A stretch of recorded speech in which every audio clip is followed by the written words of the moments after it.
the STEM Mentorship Grad Series first session.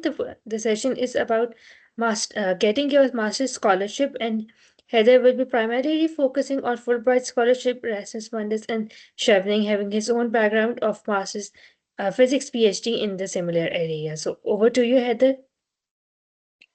Yeah, thank you so much, Aisha, for inviting me to this session. Hello, everyone, and welcome to the session as well. My name is Haider Khan, and I am okay. I think, in fact, I can just share my screen as well alongside for the presentation that I've recorded. Mm, sorry, entire screen. Okay, and just Aisha, can you just confirm if this is visible to everyone? We can see your presentation, but the way you are seeing it. Okay, this should So we be can correct see, in that yeah, case. now we can see the slideshow. Okay, perfect. Okay, hello everyone. Once again, my name is Haider Khan, and I am a LUMS grad from the year of 2022. I did my bachelor's in physics from LUMS, and right now, I'm not a PhD student. I am an Erasmus Mundus student, which makes me a master student. But I'm a Erasmus Mundus master in astrophysics and space science student right now, and I'm currently in Germany. This is my third semester, and prior to this, I have been to Italy, as you saw in the first picture here, and that was the first semester that I did for this master's. For my second semester, I was in Serbia. For third semester, right now I'm in university in Germany, in the University of Bremen. And prior to this, I have been a global UGrad student to the USA in the Central Washington University. That was during my undergrad studies at LUMS. And yeah, so this is what my journey has been through navigating through 5 countries for my education. And today I would like to talk about the idea of how you could secure master's scholarship, primarily focusing on Erasmus Mundus, the scholarship that I'm availing right now. Fulbright, the other scholarship that I was selected for, but I opted for Erasmus Mundus. And lastly, Chevening scholarship, another very prestigious scholarship for which I got shortlisted for an interview. I could not make it past the interview, but I can share the insights that I have for that scholarship. Okay, let's go. And I think we do have a question and answer session towards the end of the session. Right now, I might not be able to see your messages, so please just hold your questions towards the for the end of the presentation.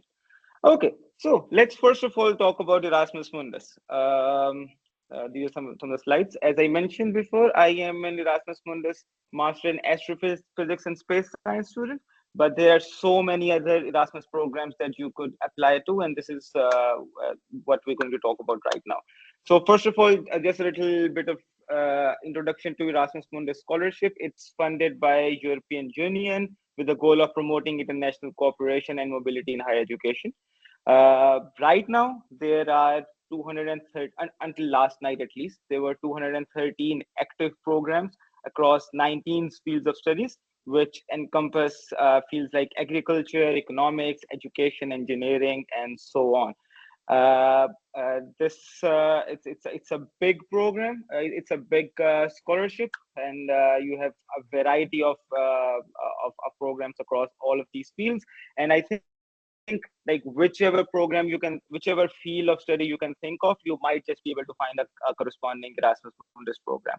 So it's a wonderful scholarship in that sense, and it encompasses countries that are mostly European, but a lot of countries outside of the Europe as well. Countries like South Africa, countries like Singapore, they can also offer you scholarships under the Erasmus Mundus program. And yeah, let's talk about them now. Okay, so first of all, Erasmus Mundus is a multidisciplinary program across the universities, the European Union universities, as I've mentioned before. It's fully funded, tuition, travel during program events, health insurance, and with a stipend of 1,400 euros a month, which I think for students in Europe, irrespective of where you are, it's quite generous. Then it focuses on academic excellence and mobility. Over the course of your studies as an Erasmus Mundus student, you are not just restricted to a single country. For example, if I just talk about my program, it's a program that is being offered by 4 different universities across 4 different countries. So these countries include Italy, Germany, France, and Serbia. And you are usually required to be present in at least two of these countries over the course of your masters. Germany is my third country, and that's where I wish to stay for my next semester as well when I graduate. But I could have gone to France as well to just move to my fourth country over the course of this master's program. And this is what one of the main focuses is for. I don't know. That's not me, right?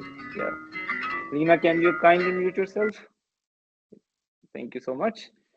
Okay, so coming back to Erasmus Mundus, it focuses on academic excellence and mobility. That means that you go to all of these countries to explore from their cultures, from their environment, and different languages. So this for me was a wonderful exposure, and for those who apply and get selected for it, I hope that you will enjoy the similar perks as well. And okay, let's now talk about how you select a particular Erasmus Mundus program. Uh, First of all, you go to the Erasmus Mundus catalog. I will be sharing this presentation with Aisha, who could just disperse it along the participants. But otherwise, if you just Google this thing, Erasmus Mundus catalog, it's a very easy website to find, and you will come across something like this. So this lists all the programs that are right now active, which includes 213 programs across different fields, as I mentioned before. And what you can next do is you can just search for a keyword. In my case, it was physics because that's what my bachelor's degree was in. You could search for, let's say, bioscience, or you could search for law, you could search for humanities, and you would come across different programs that cater to your needs. So you could search for keywords, you could filter these programs out based on the country that you wish to travel to, based on the universities that you want to apply to, or the field of study, and so on. There are various filters available, and once you use these filters, you can thin down the list of programs to your liking. So let's say if we search with the keyword of physics, the following programs show up. There are 16 programs across different universities and different countries all across Europe that sort of qualify for a physics degree, and this is what comes up to. Then you can go on to explore all of these different programs. For example, I was interested in astrophysics or gravitation or theoretical physics, and that means that I had two or three programs that I really was interested in, and as a result, I just ended up exploring those programs. But it's recommended that you go through all of these programs, look at the universities that are present in the consortium, look at the kind of courses that these programs offer, and then shortlist what programs that you want to apply to. And for that, generally, I think like until before just go to a program website. But now I think they updated their catalog, and once you click on any of these links, it just directly takes you to the corresponding program's website, which is very convenient. And if you look at one of these websites, for example, like this, which is the Master's in Astrophysics and Space Science, it gives you a lot of information by just on a single page. So in my case, in this case, you could just look at all of the different requirements, whether the programs require your degree in bachelor's to be in a particular field, or if you are a math major and you can turn to physics, or if you are a computer science major, you could turn to electrical engineering, and so on. So you look at the different requirements, you look where the universities are located, you look what different sort of what different characteristics or features that the particular program has, and you'll go through all of these different procedures in order to select a Erasmus Mundus program to your liking. And finally, do make sure that you look at the deadlines as well, because Erasmus Mundus is an amalgam of all of these different programs. It's not all of these different programs will have their own independent deadlines. They basically generally go from November till the March of the next year. but each program will have its own deadline. Some programs might just end their deadlines in December, but this program, for example, Erasmus Mundus Masters in Astrophysics, this goes until the mid of February. So it's up to you to explore this on your own. Generally, as I tell you, the deadline period is from November to March, but it can vary from program to program. So make sure that you are up to date with the deadline so that you don't miss the program's application. And yeah, start prepping your application already, because we're already midway through January. And if you want to apply this year, and if you are, I think if you are either a graduate or in your fourth year of undergrad studies, you are eligible to apply generally. But you can just look up the program requirements by yourself. And yeah, then eventually you will be making an account on all of these different websites. One thing I would like to emphasize once again is that all of these programs come under the Erasmus Mundus scholarship, but each of these programs will have a different application process. This means that if you want to apply for a particular program, you will have to make a separate application account online. You will have to write a separate statement of purpose. You will have to send different professors the respective letters of reference applications and all of that. Like each of these programs works independently of the other programs. I, for example, applied to two different programs over the course of my Erasmus Mundus applications, which include the Masters in Astrophysics, and there was another Masters in Particle Physics, and I had to separately fill up each of these two applications. So remember, these programs are come under the same scholarship, but they are independent of each other. So for each program, you will have to make a new account and fill up all these details separately. Okay, so now let's talk about some of the useful tips that based on my experience of applying to Erasmus Mundus programs. First of all, well, there is no limit. That's what I've been told. This is not. I did not get this information through the official sources, because I don't think there is any official information on this. But people told me, my batch fellows and colleagues told me that there is no limit on how many programs that you can apply to. So you can apply to as many of them as you want. Generally, people recommend that you apply to between 3 to 5 programs to increase your chances. I would recommend, if you take my personal advice, apply to not more than 3 programs, because it would ensure that you prioritize quality over quantity. If you apply to so many programs, that means that your preference is all over the place, and you might not be able to ensure quality of application that this program obviously requires. So maybe apply up to 3 or at max 4 programs if you want, and try to research all of these different programs separately and make sure that your applications are tailored to the needs of the respective program that you are applying to. Next, you have to make sure that the deadlines are met. As I told you before, that the deadlines vary from until March, so it depends on what program that you're applying to. They might have a different deadline. And you can prepare your CV on Europass. This is something that I would like all of you to note down. Europass is, I think it has something to do with the European Union. It's available on their website, and they have a very wonderful CV template available on their website. If you just look for Europass CV on Google, the first link that pops up should lead you to their website, and it's a wonderful tool, really. They have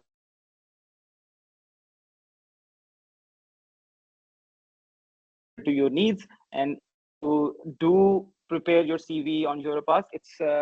I think it's a wise idea to use that CV for most of your Erasmus Mundus applications, because it's a standardized format. And this is something that you can maybe use later on for other scholarships as well. I was using this for job applications as well. It's a very nice template. It's very convenient to edit, and it's very convenient to sort of prepare your CV from scratch on this website. So this is something that you could do. Next, let's talk about so each program has provides a correspondence email address, and emailing them with your specific queries is a best practice, because as I told you before, there are 213 Erasmus programs, and all of these work thoroughly independently. So if there is someone that you are seeking help from regarding Erasmus, they might not have an idea about some other program. For example, I'm an Erasmus Mundus Masters in Astrophysics student, but if you ask me something about a program focused on economics, I can give you some general advice, but I can't give you very specific advice about the requirements of that program. So it's better to email the program's correspondence email address directly, because these days these email addresses are generally very active and they might be able to provide you with the best advice, rather than asking someone who has been on Erasmus but not on that particular program. So this is one of the tips that I would give you. Then also you can look for a program's alumni online. LinkedIn is usually a very nice tool for that. Be sure that you are full of the other person's personal space in this case, other person's time in this case, because most of these people, you should know, they are students, which means that they also have a lot on their plate already. So just ask them politely if they would be able to help you with something regarding your application, whether it be about the interview process or just the application in general. These people are generally very helpful. So reach out to them and just be respectful with your requests. And also be responsive to your emails after applying. Once you have applied for a particular program, generally it's very common that they might ask you to provide you with some more documents. You might have missed a particular application, so just be responsive over the email address that you have provided them with, in order to make sure that you don't miss an email. And also, this is something that I will be talking about later on as well, but tailor your SOP and CV according. The statement of purpose that might be valid for one program is not surely going to be valid for another program. For example, even if the two programs are based in computer science, one might be focusing on, let's say, artificial intelligence, while other might have a greater that your statement of purpose or the CV are accordingly tailored to meet the respective program's needs. And some useful to know bits of information. This is something that a lot of people get confused about, and that is that there is no separate application required for scholarship in case of Erasmus, unless otherwise stated. I'm talking about my experience in general. Some specific program might have some specific requirements, but in generally, they don't require you to fill up two separate scholarship applications. If you are applying for a Erasmus program, that means that you will be considered for the respective scholarship. Once you get selected for that program, generally the universities just demand some additional documentation so that they could admit you to their program, but that's not a big process. Generally, if you apply for a scholarship, that's the only application that you will have to fill. And then each program has some unique requirements, so ensure you meet them. This is something I've reiterated multiple times already. And some programs interview the applicants, but don't. For example, the two programs that I got into, neither of them interviewed me for the scholarship. While I know that there are some certain programs that do interview you, so make sure that you meet the interview needs for those programs as well. Awesome. And yeah, this is one piece of statistics that you should look at, and that is that for the last 2 years at least, the country with the highest number of Erasmus Mundus recipients is Pakistan. Even if you look at this graph right now, 189 students from last year who got the scholarship was Pakistan. This was by far the highest number, the second being India with 146 candidates. So that's a big difference. This means that at least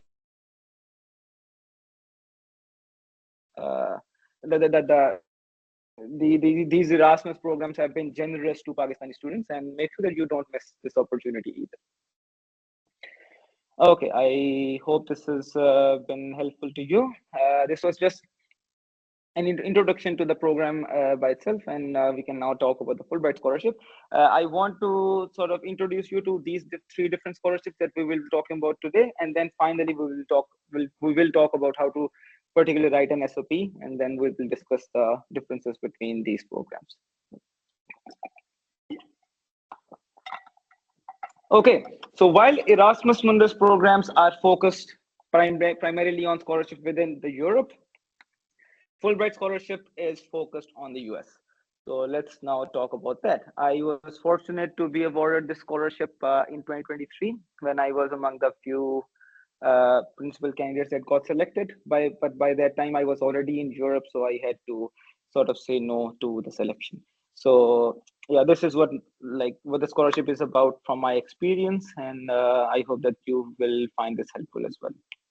So first of all, the scholarship is provided by the U.S. Department of State. It is a flagship international exchange for master and PhD studies. Contrary to Erasmus, Fulbright can provide you with a scholarship for both masters and PhD studies. Remember, Erasmus Mundus was just for master scholarship, while Fulbright has a different criterion, and it has a different scholarship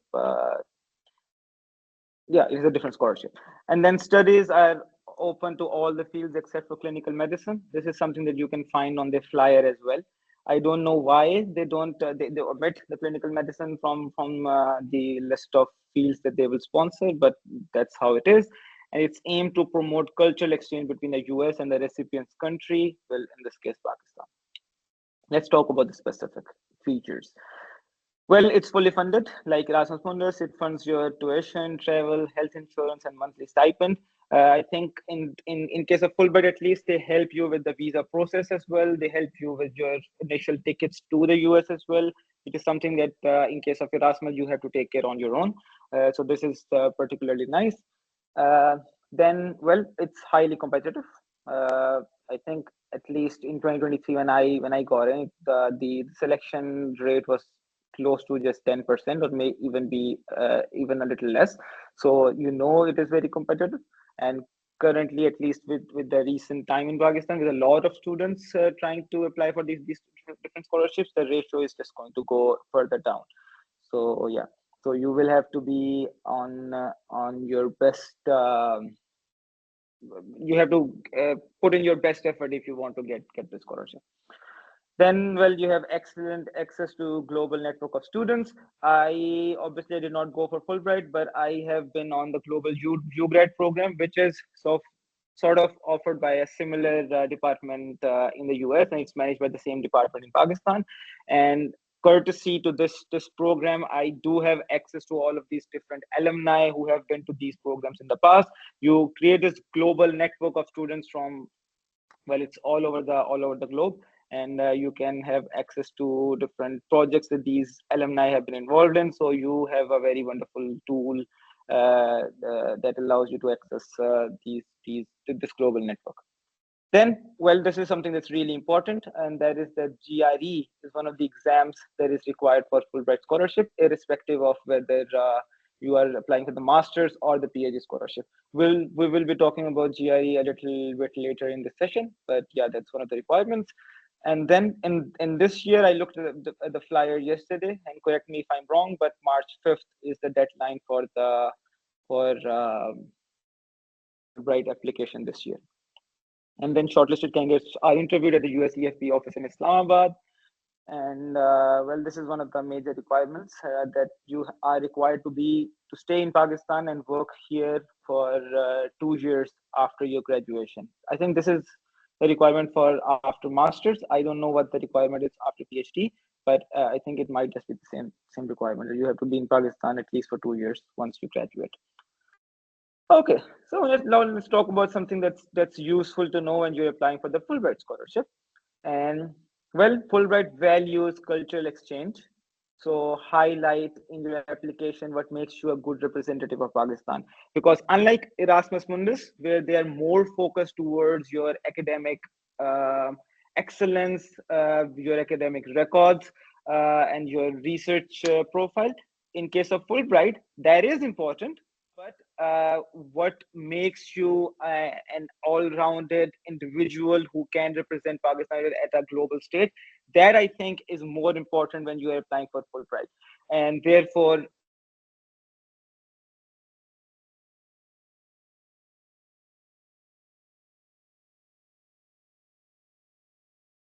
other co-curricular skills that you have that makes you a good enough representative of Pakistan.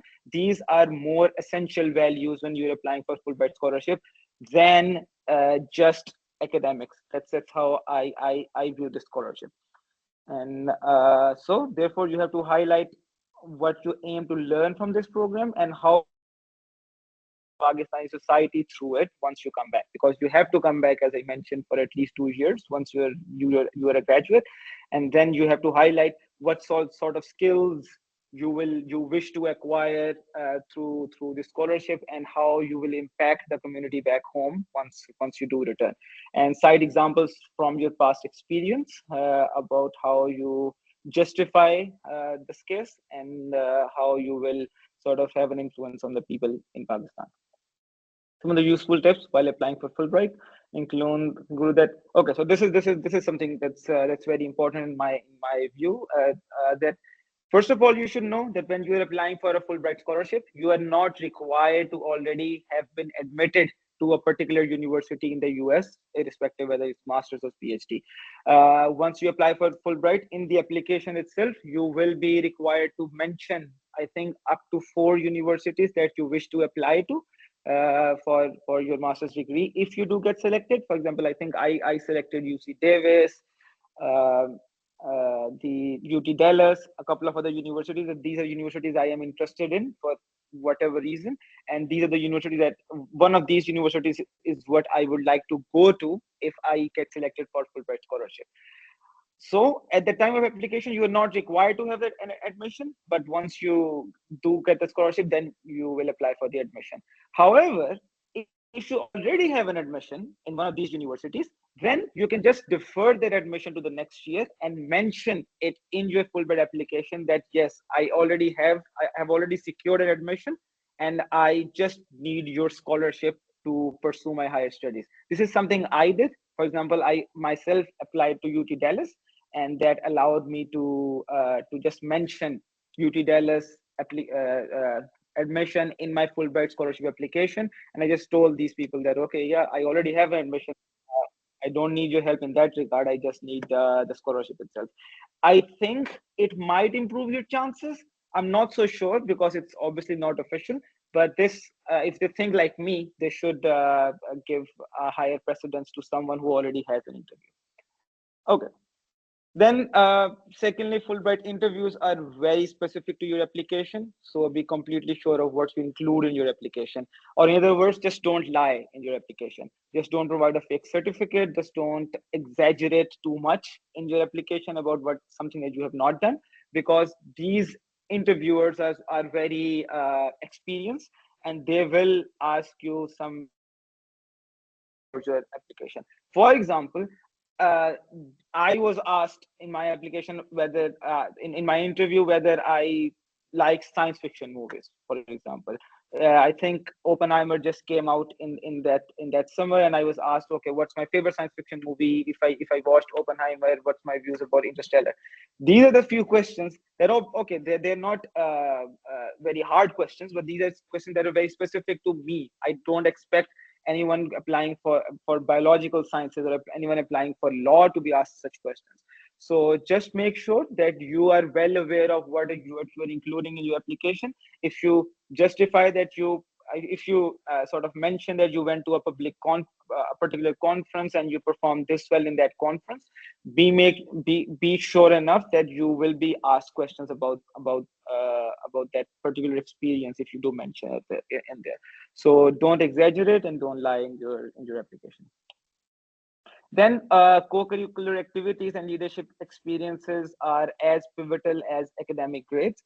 I would say that they might just be more important than just your academic grades, because as I mentioned before, Erasmus Mundus is an academic scholarship, but Fulbright scholarship is not thoroughly based around your academic past. They want you to be good representatives of Pakistan. They want a cultural exchange, and they want to make sure that you possess all of those values that will make you a good enough candidate that will return to Pakistan and apply all of the sort of values or the skills that they learned in the US and help benefit the society in Pakistan. And academic grades are not a very good representative of such values. Therefore, it's your co-curricular activities and it's your leadership roles that highlight what kind of candidate you are. Therefore, this is something that you will be required to mention in your SOP. And this is something that I feel you should really value a lot. If there is, if I talk about LUMS in particular, if there is some student who has been, let's say, the president of a particular society, but they had a GPA of, let's say, 3.2 or 3.1, I would feel that they would have a much higher chance of getting the Fulbright scholarship than someone who had a GPA of, let's say, 3.6, but never got into any of the co-curricular activities. Similarly, leadership role is of an equal importance. So make sure that you have these bases covered when you are applying for scholarship like Fulbright. Also, this is something that I need to mention as well, that even though work experience is not mandatory, but it can still strengthen your profile. But it depends on when you are graduating. For example, I applied for Fulbright scholarship right after my graduation, and until that point I barely had any experience of working, so it did not apply to my case. But if, let's say, you have graduated a while ago, then and you have been working for a couple of years, then it's worthwhile to mention what that experience has been like in your Fulbright application. And finally, community service and volunteering experience are a major positive for your application. Remember, at least that's how it was in UGRAD, which was a similar scholarship. In the case of UGRAD, we were required to do 20 hours of community service in the US and provide them with a report. So if you already have a community services background, whether it's any community services society or any NGO that you have been working with outside of your university, then you have to mention those experiences, because they might just improve your chances of getting this scholarship. This is something that I will come back to later on in the last part of this presentation as well. Okay, so GRE. Well, GRE, I would say this was one of the hardest exams that I've ever taken in my life. Uh, I've taken multiple exams from computer science, from advanced physics courses, but I think like GRE is right up there, because this is something that you're never taught about in a classroom. I wouldn't be talking a lot about GRE right now, because that will just be a whole session. But Fulbright has this mandatory requirement of students having taken GRE. It's a standardized exam, which means that wherever you are from in the whole world, if you know English, you should be you can be tested on your GRE skills. It has two portions, three portions, in fact, which are verbal reasoning, which is sort of the English portion, the quantitative reasoning, which has a lot of math, not the kind of math you study at the university. It won't have calculus in there. It won't have differential geometry in there, but it will have some basic quantitative reasoning skills, like, let's say, interpreting charts, reading graphs, solving word problems. So that's a sort of math that you need to be acquainted to if you want to apply, if you want to score good in GRE.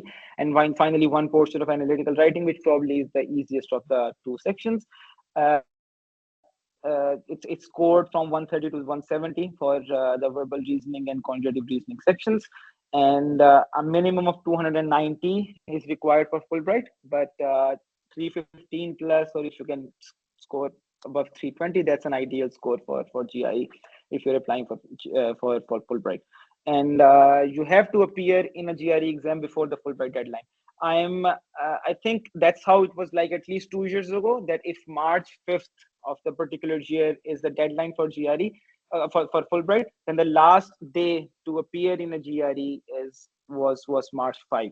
So that means that you have to appear in GRE before or on the day of when the deadline is for Fulbright. So make sure that if you are applying for Fulbright this year, you have this in mind. And lastly, for the preparation, I usually suggest ETS official guide, with ETS being the institution that conducts GRE. Magoosh app, which is a very nice app that's available on your phone for learning the vocabulary words. The GRE Big Book, which is a rather not, I wouldn't say outdated, but it's a rather old book that has a lot of practice material available. And lastly, Saad Amir's notes. Saad Amir is in case you don't know, he's one of the LUMS graduates who had a perfect GRE score, and he has very nice notes. He's often invited to LUMS as well to give some small sessions about GRE. And if he does come in this semester, I highly urge most of you who can to go to that session. It's usually very helpful. Okay, let's now talk about Chevening scholarship after I take a sip.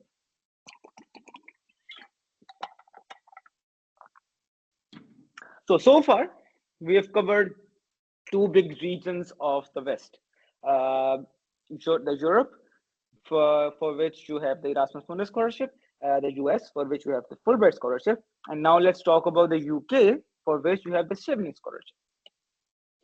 So as I've just mentioned, it's a UK government scholarship. It's funded by the Foreign Commonwealth and Development Office to promote cross-cultural understanding and foster long-term collaboration. Contrary to Fulbright and Erasmus Mundus, it's just a 1 year long scholarship that it demands that you complete your master's degree in a UK university while studying full time in a course that lasts only 1 year, and it focuses on leadership potential, networking, and career impact. What does that mean? We'll talk about that now. Okay, so let's talk about the specific features of the scholarship. Well, much similar to Fulbright and Erasmus Mundus, it is fully funded with a monthly stipend. Extremely competitive. When I applied for the scholarship in 2023, I think close to 5,200 applications they received from all over Pakistan. And out of these 5,200 or 5,400, I think less than 100 got selected. About 240 were interviewed, which is I think what 4% of the number of people applied. I was fortunate to be interviewed, but I did not make the cut for the people who got selected. But that tells you how competitive the scholarship is if it's less than 2%. This is more competitive than both Erasmus Mundus and Fulbright scholarship. So you have to be at your best if you want to get the scholarship. This is something that's hugely important, and this is something that you should keep in mind, that there is a minimum work requirement. Unlike Fulbright and Erasmus Mundus, you have to have worked for at least 2 years to be eligible to apply for the scholarship. It's not about if you will have worked for 2 years by the time you go abroad for your studies. It's that by the time that the deadline approaches, you should have worked for at least 2 years. However, there is a slight loophole that I want to emphasize on here as well, that they do not require you to have worked an official job to meet this criterion, which means that if you have worked for, let's say, a society at LUMS, or if you are running an NGO by yourself, that also counts as voluntary work. And if you can meet the 2,800 work hours requirement, then that can also qualify for your scholarship requirements. For example, in my case, I had not worked even a single hour by the time I applied for the scholarship. But considering that I had completed, let's say, 20 hours of community service in the US, I had been part of various societies in LUMS, and I had been running an NGO in my hometown for, I think, like 5 years until that stage. So all of those hours combined amounted to, let's say, 3,500 of hours of work in the last 5-6 years.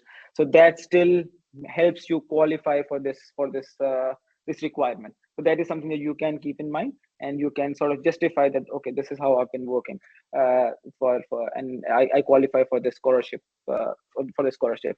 But make sure that if you do not meet this requirement, don't bother applying for the scholarship, because they will just outright reject your application straight away, because this is one of the major filters that you have to accomplish. Okay, and well, IELTS is not required by Chevening itself, but many UK universities demand it. And this is something that I would like to emphasize on right now as well, real quick, that when you're applying for Chevening scholarship, you are not required to have secured an admission already, much like in the case of Fulbright, as I've talked before.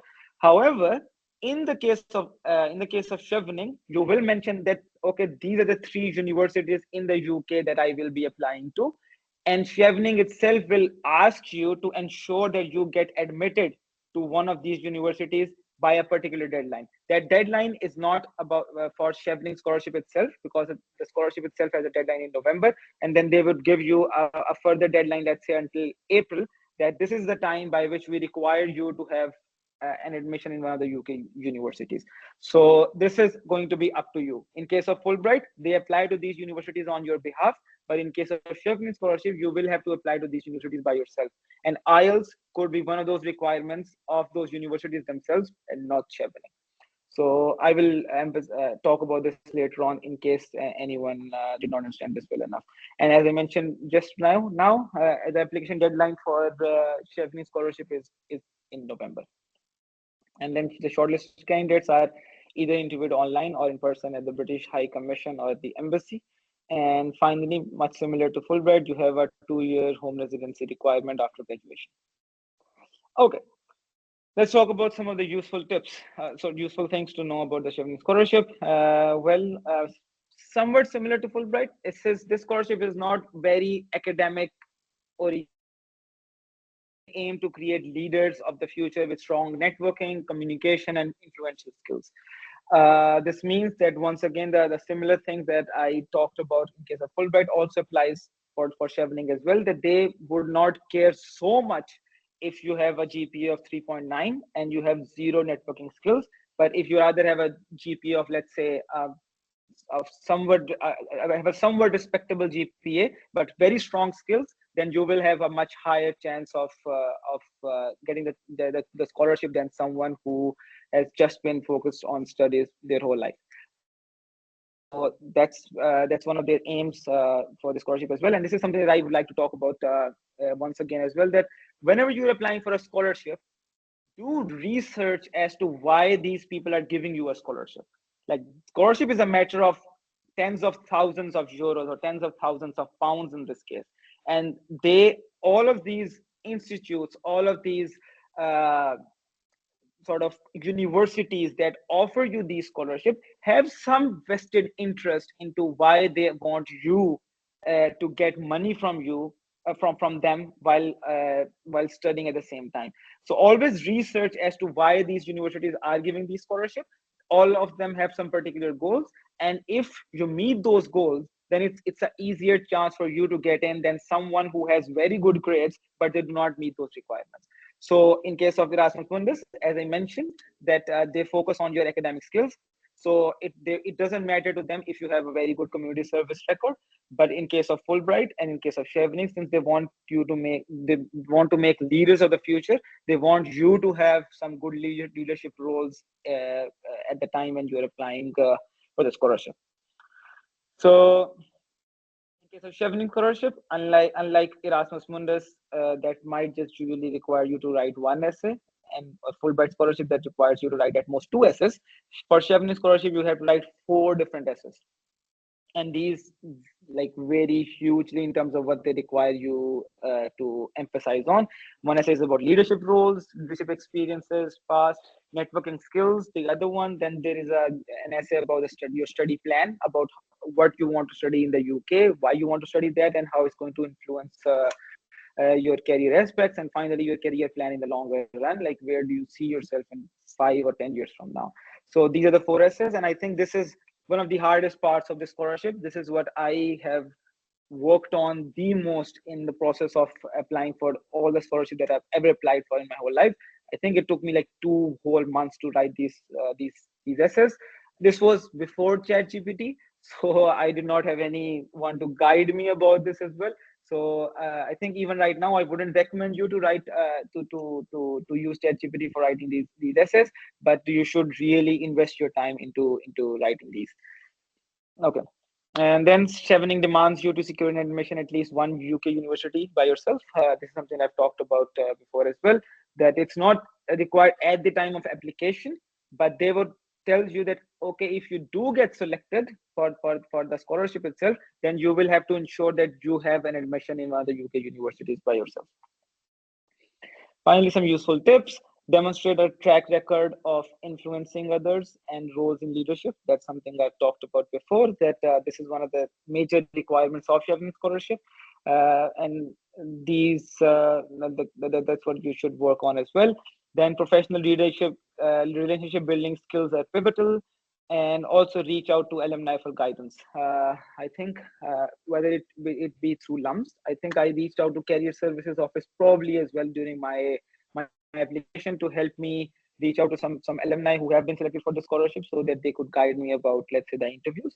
And this is something that you could do by yourself, either through LinkedIn or through some Facebook groups with people who have achieved the scholarship in the past. And remember to be respectful and be polite in your requests. Okay, now let's talk about how much time do we have? Okay, not a lot. I've already talked a lot, but okay, let's see.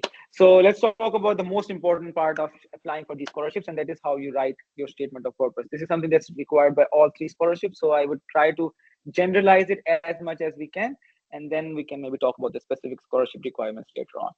So be precise. Remember, SOPs always have a word limit. It's very easy to just keep on talking about yourself, but it's absolutely necessary to be concise about what you're talking about. These scholarships, in case of, I think in case of Chevening, they had a very small word limit, and you had a lot to write in those words. So it's imperative that you have, let's say, a good vocabulary while writing, so that you don't use a lot of words. You use less words. Yeah, this is one advice that I was given by someone. Use less words but say more. So that's one of the peak requirements for writing an SOP. Then unique story.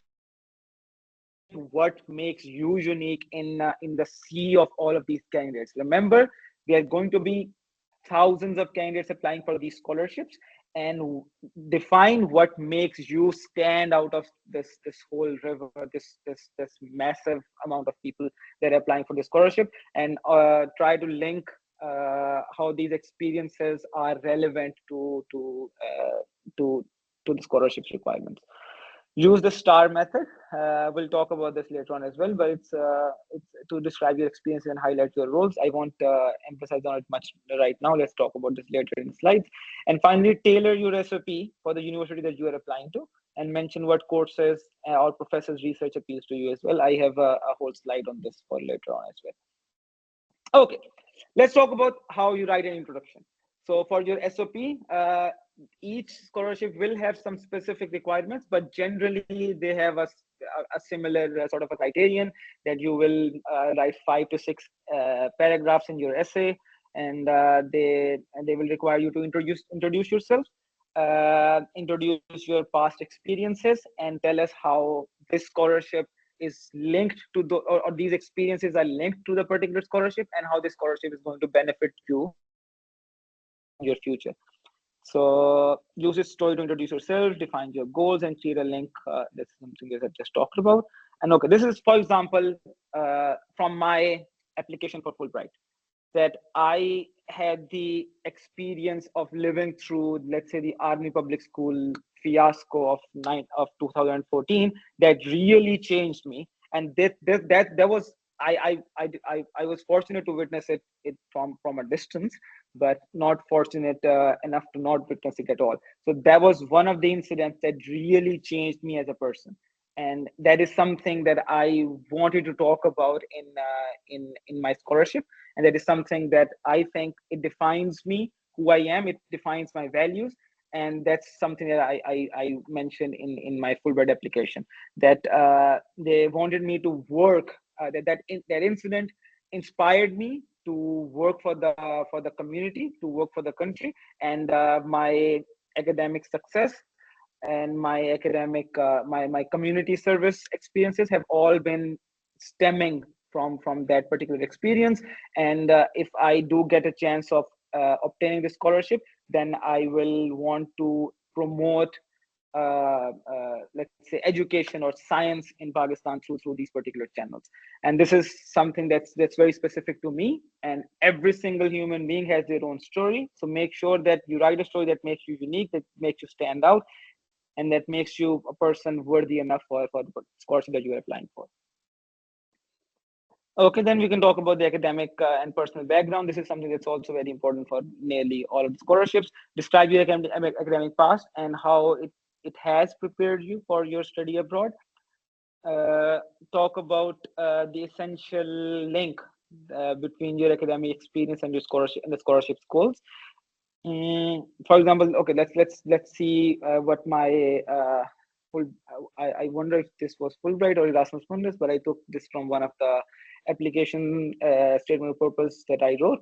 And yeah, so ever since I chose physics as a major against a very glamorous and high-paying fields and so on, so I try to link my past. I try to justify why I am doing physics and why I did not choose, let's say, computer science or engineering or let's say law.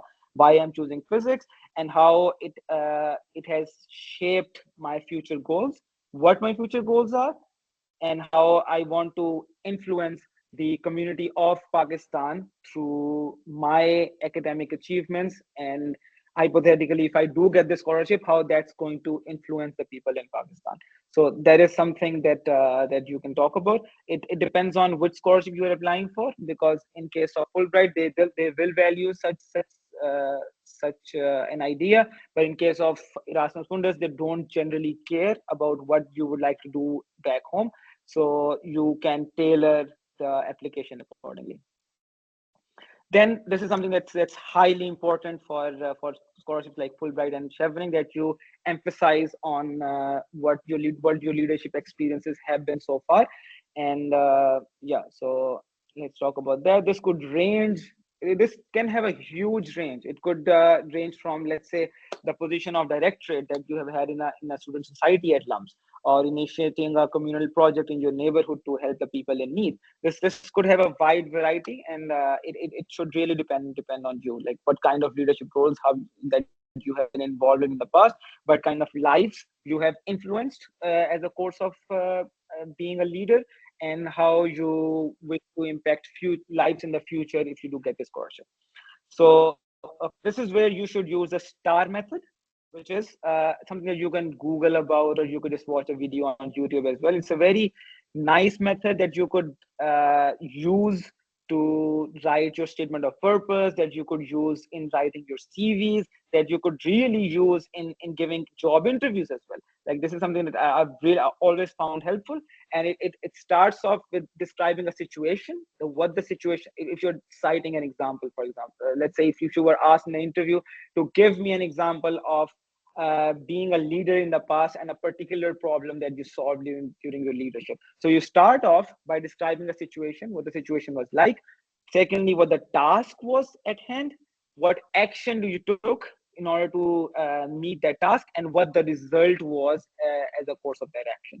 So I talk about how as a with a part with my NGO that I've been working with in Narowal, what the situation was like. That there was an orphanage where the kids were really secluded because they did not have anyone visiting them from outside. They were just staring at white walls all day. So the situation was very was horrible for these kids to be living alone at the age of, let's say, just 10 or 12.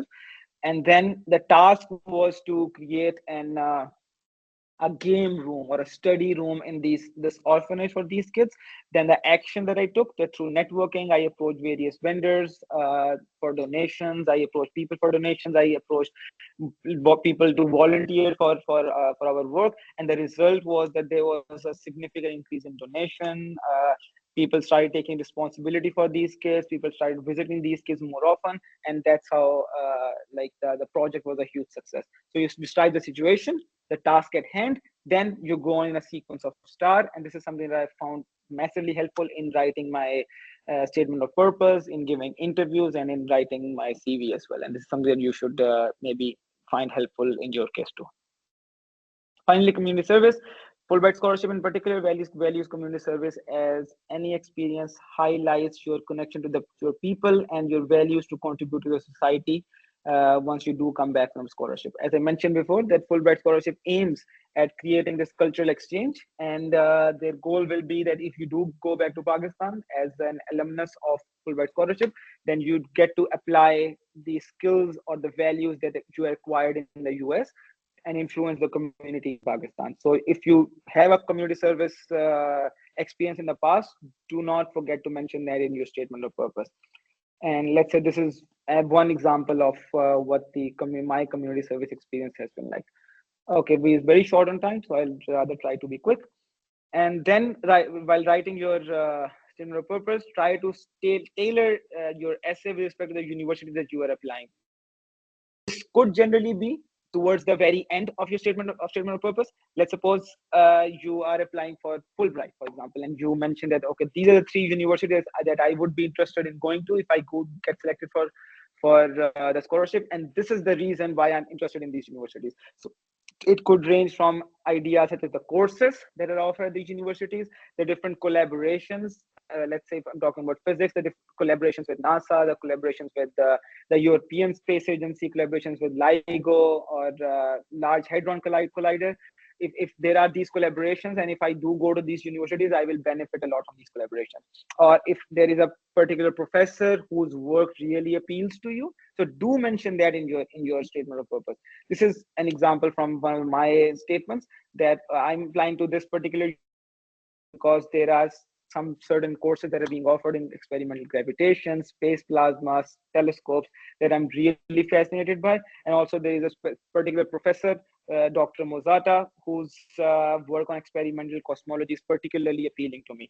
So this is the reason I am applying to these universities, and that's why I want the scholarship. So this means that this indicates to them that you have really thought into applying to these universities, and you're just not applying to them for the sake of it, and they would value your statement of purpose and your application more than the others. Okay, then a quick recap of what the differences are like for these different scholarships. As I mentioned before, Erasmus Mundus is more of focused on your academic and research skills.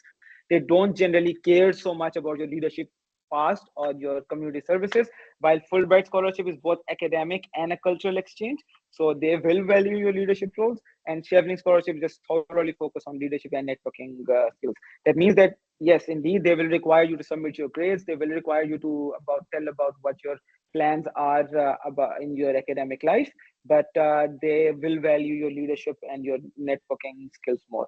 Then in case of Erasmus Mundus, IELTS is generally required by most programs. Each program might have a different threshold, and I think it's mostly the basic requirement is 6.5 or 7.0 across all the different sections.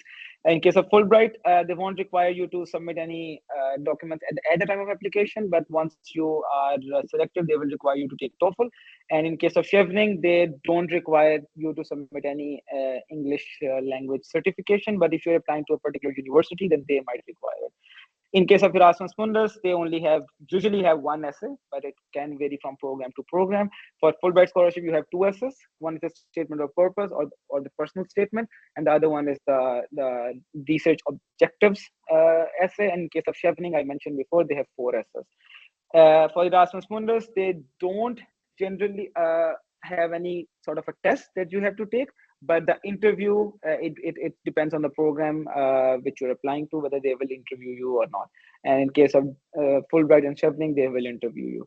And work experience not required in case of Erasmus or Fulbright, but there is a minimum work requirement for Chevening. After your scholarship, Erasmus Mundus does not have any requirements. You are free to go wherever you want, but for Fulbright and Chevening, you will have to come back to Pakistan and complete a 2-year residency there. And for the number of recommendations, Erasmus Mundus generally required 2.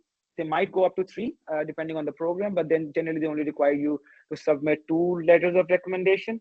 But for Fulbright, it's 3, and for Chevening, it's 2 again. And I think, yeah, that's the end of the scholarship, the presentation. Yeah, thank you so much. There was a lot of talking. I don't think I've talked this much in a long time for like that consecutive. Okay, there are a lot of. Are there a lot of questions in the chat? There are a lot of questions in the chat. Okay, I think if someone wants to ask any questions right now, I would appreciate that. Otherwise, I'll just start addressing the questions in the chat. Thank you for such a beautiful session. I'm sure they have learned a lot and you have briefly explained almost all the aspects. So kudos to you. And for questions, I think now they can raise their hands and maybe then we can start listening to the questions one by one, or they can like just write it down in the chat box. Okay, so Rabia has a question. Yeah. Yes, Rabia? Thank you.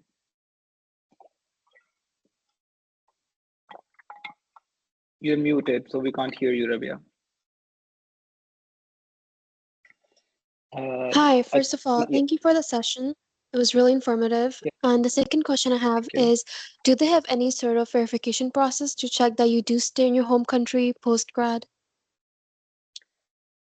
Uh, I'm not so sure about that. I think they it's sort of a contract that you sign while you are leaving for a scholarship, that you will complete this process at home. I've heard of people who have not stayed back, but I don't generally know what the legal repercussion is for such a case. Yeah, that's. I think like you generally required to just sign a contract, and then you have to be in compliance of that contract yourself. I see. Thank you so much. Of course. Thank you. One more thing, we can see your screen, so maybe we can stop sharing right now. Okay, Eamon, Okay. you're I'm next just up. sharing still in case someone asks me to go to a particular point in the website. But okay, Eamon, yeah, you can go ahead.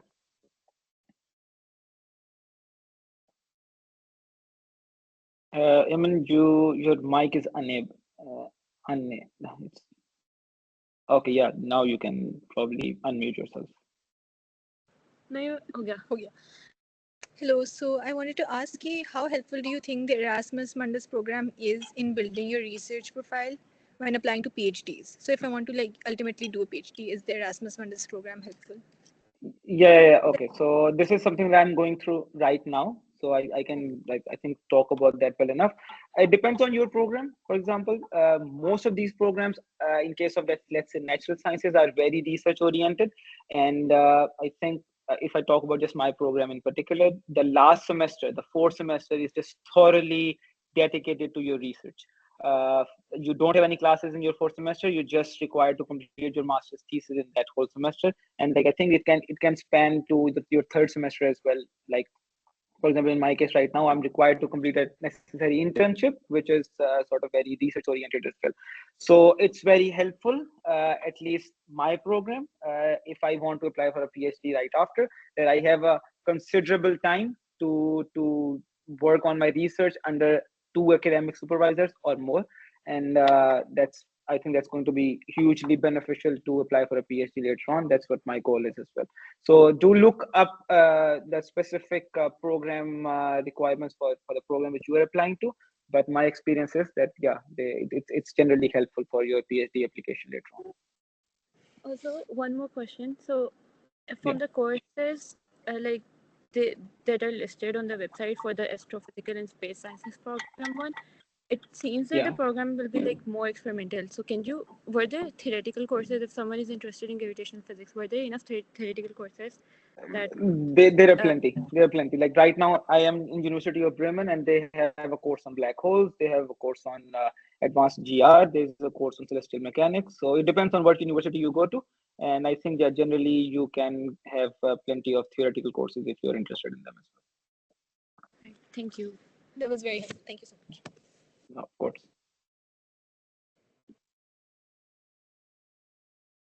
Yeah, we have Namra and Lena. I think Namra her hand raised first, so maybe she can go ahead. Hi, am I audible? You are, yes. All right. So you mentioned that for Erasmus we can use Europass to make our CV. So I wanted to ask, can we use the same one for Fulbright, or is there some other version that we should go for in case of Fulbright? Yeah, I think Fulbright did not have any requirement on what kind of CV you have to present. I use the same one, for example. Just make sure that it's tailored specifically to meet the Fulbright needs, and also you can remove there is once you create your CV or you're using Europass, the EU flag appears on the like in one of the four corners. You just remove that, and the rest should be okay. Like I use the same CV I got in, so there shouldn't be any problem with in your case as well. All right. Thank you. Yeah.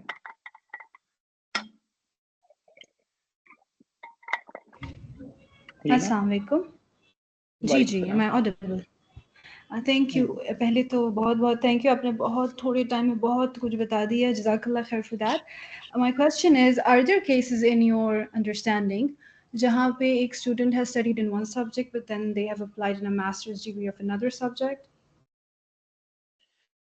अच्छा, तो अगर मैं अपनी बात करूं तो मेरी degree physics में थी, लेकिन जो मैं अभी कोर्स पढ़ रहा हूं दैट स्पेसिफिकली एस्ट्रोफिजिक्स, तो it's not very different from physics, but it's not exactly the same as what I've been studying during my whole undergrad either. So I think it's perfectly all right. And for that, you have to look at the specific requirements of the program itself. Because कभी दफा उन्होंने लिखा होता है कि यार आपकी जो BS डिग्री है, let's say अगर वो मैथ में है, फिजिक्स में है या इलेक्ट्रिकल इंजीनियरिंग में है, in that case you are eligible for this particular program. और अगर साइंसेस के बाहर की बात कर लें तो they will have specific requirements. So I think yes, in your case, it should be you should look up these queries on the program's website itself. But generally, it's possible to change your field of study just a little bit, as far as it's not just totally irrelevant to your bachelor's degree. That was helpful. Thank you. Yeah, once again, I would recommend if you are interested in a particular program and if you have such a specific question, just email the program coordinators. So they will be best able to guide you in this process.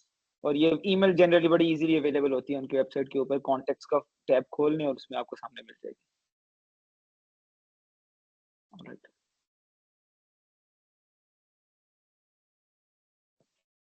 Okay, there is a question in the chat. Is there any admission fee for applying for Erasmus? No, there's no admission fee for Erasmus, none for Fulbright either. Also, how much time is usually required to work on these applications if someone starts now, days, months, based on your experience? This is thoroughly subjective. I've been applying to these scholarships for the last 4 or 5 years. So in my case, if I want to work on a particular application, it might just be a matter of a couple of days. But if someone who just writing an SOP from scratch, it might take up to a month as well. So it depends on your case. I can't really answer for you or for someone in general. Lastly, in a senior year, applying to how many grad applications is doable based on your experience. Generally, आप जब grade school में apply करते हैं तो इंसान at least US का case ये है या मोस्टली यूरोप में भी केस ये है कि उनकी एप्लीकेशन सारी सिमिलर होती है कि आपने एसओपी सबमिट करनी है, आपने लेटर्स ऑफ रिकमेंडेशन देने हैं, आपने अपनी बाकी अंडरग्रेड की डिटेल्स डालनी है. प्रोसेस सारा का सारा सेम है. इट्स अप टू यू कि आप कितने कॉलेजेस, कितने यूनिवर्सिटीज में अप्लाई करना चाहते हैं. I generally recommend, as I suggested for Erasmus Mundus, that you just apply for 3-4 programs in order to make sure कि quality आपकी top notch रहे. क्योंकि जो आपने SOP सबमिट करनी है वो आपकी स्टोरी तो सेम रहेगी, बस आपने थोड़ी सी SOP को टेलर कर लेना है कि it meets the particular requirements needs. So it purely depends on you. At least in the case of US, if you're applying for a PhD or master's directly, then you will have to submit some application fee that usually is expensive. So I think it's usually limited by the budget and not by time, because the process becomes very repetitive and you just have to submit the same documents to all of these universities with a little bit of change that you make to your SOP.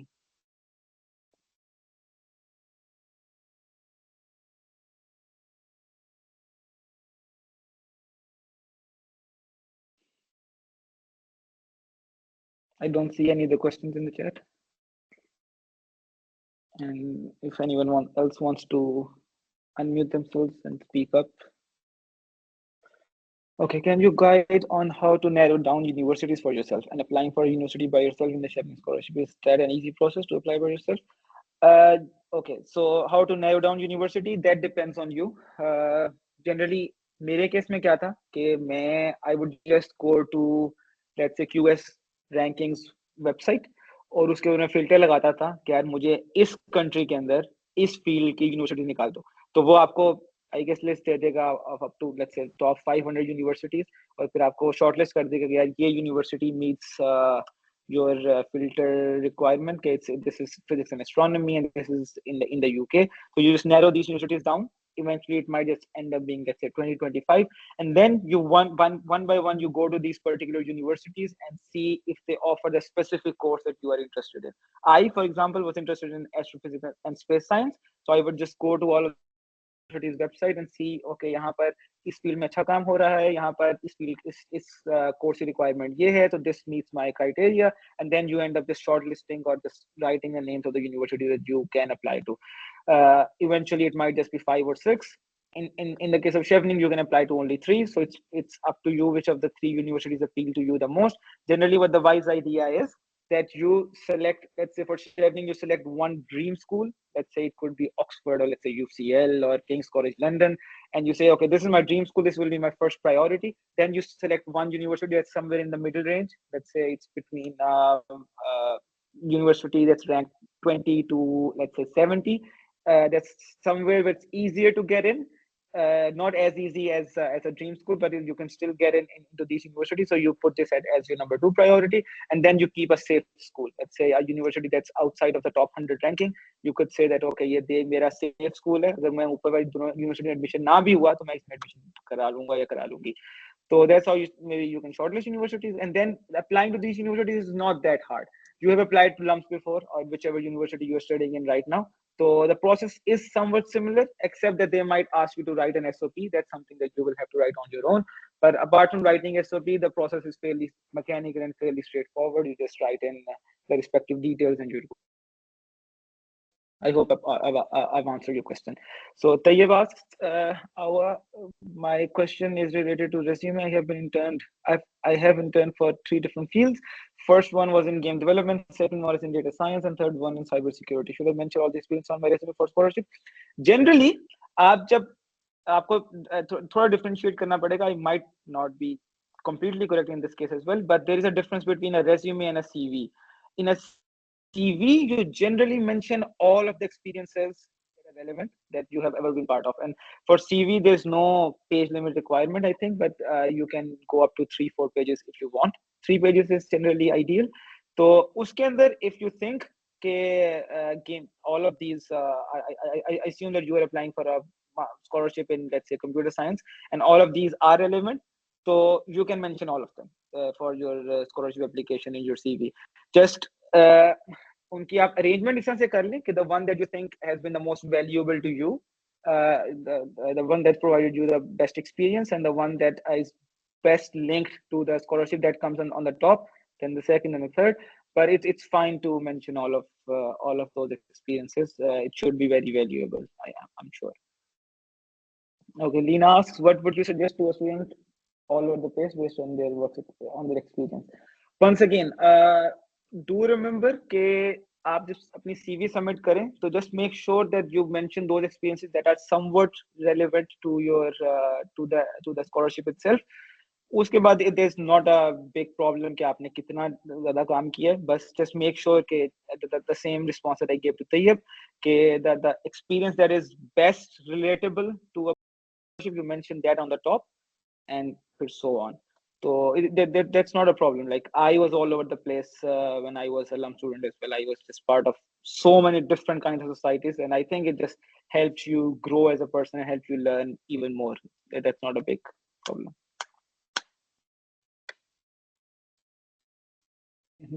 Any other questions? Oh, wait, I think I can stop sharing. Sorry. Oh yeah.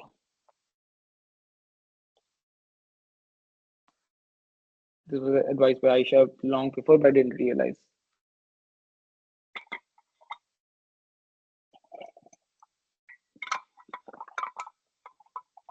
So, does anyone have any other questions, or have I answered all of them?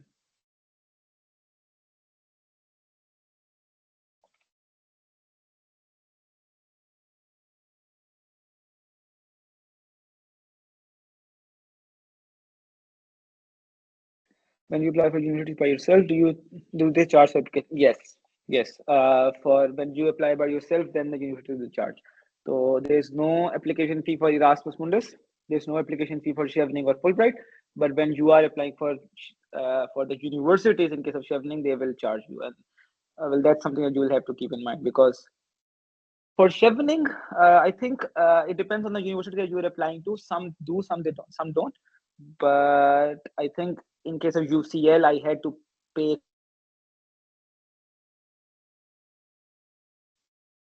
You've answered all of them. Thank you. Ali Hassan says, if I can share the slides, please.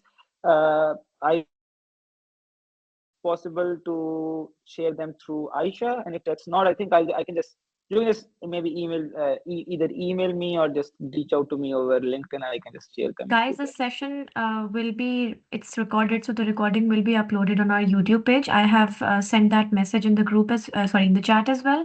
And I pinned that message as well. So just take a look at that. And we've shared a small feedback survey as well. So if you guys could please fill out that survey and let us know if, whatever feedback you guys have, that would be really great.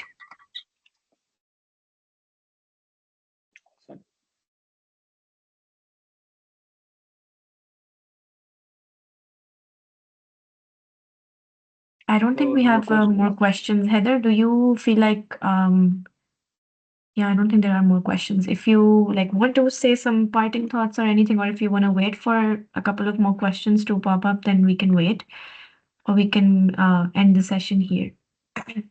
Yeah, I mean, all I would like to say is that don't miss out on these opportunities. As I mentioned, okay, there's one question that just popped up.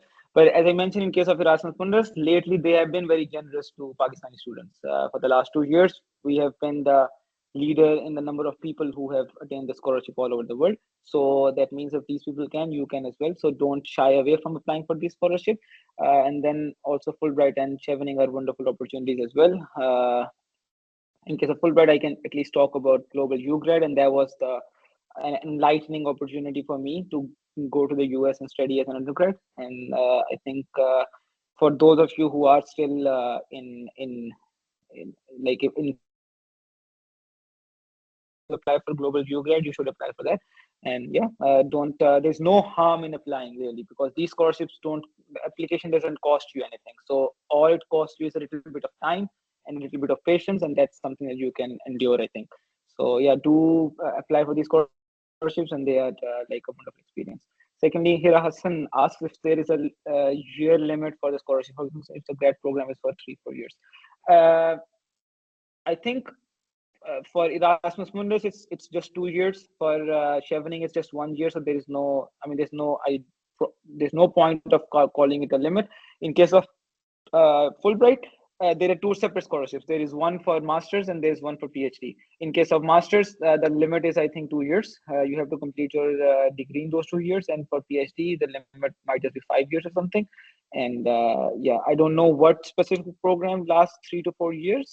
And uh, I don't think that there is any idea of such such a year limit for these scholarships.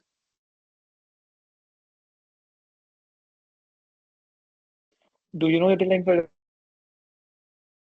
Reach out through email. You can reach out to me through email. I won't guarantee that I will respond to you in time, because I have my exams coming up. But I think, as I think I mentioned it like 3-4 times in the presentation itself, that for Erasmus Mundus, it depends on the program, but what the deadline is. In case of astrophysics and space science, I mentioned that it's going to be the 14th of February. But for different programs, there might be a different deadline. So it's better that you just look that up yourself. And finally, yeah, you can reach out. But again, I can't guarantee that I will respond in time, because I am very lazy with replying to emails. We said for Erasmus focus on academics and research, does it mean that we higher GPAs and certain number of research projects to show? A higher GPA can obviously increase your chances. I won't lie, but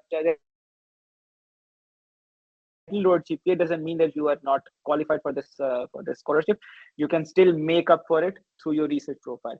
I don't think that there is a limit on the threshold for the number of research products that you need to show. But the better research profile you have, the more it compensates for a lower GPA. So that's all I can say. I mean, yes, they do look at what your GPA has been, and unfortunately, as I often say, that you can't really compare cross universities. 3.8 in LUMS could mean something totally different for 3.8 that's from another university. But yeah, they do look at your GPA. And for research, if you can spend some time and maybe get a paper published or have some sort of research experience to show, then that's very valuable. Okay, and then Ali Hassan, that's in the that you can find that in the presentation as well. Once the presentation is shared with you. Shirza Said asks every program with a link. That's okay. That's responding to the other question. Apologies. Okay, link ID that's been mentioned as well. And okay, awesome. So, any more questions? Thank you, Heather, for answering all the questions, and it was such a lovely and insightful session. I think there aren't any more questions, and even if there are, they can always email at CSO@LUMS, and then we can redirect those questions to you. And thank you Perfect. for time. Thank you everyone for joining in. Have a nice day. Bye bye. Oh yeah. Bye bye.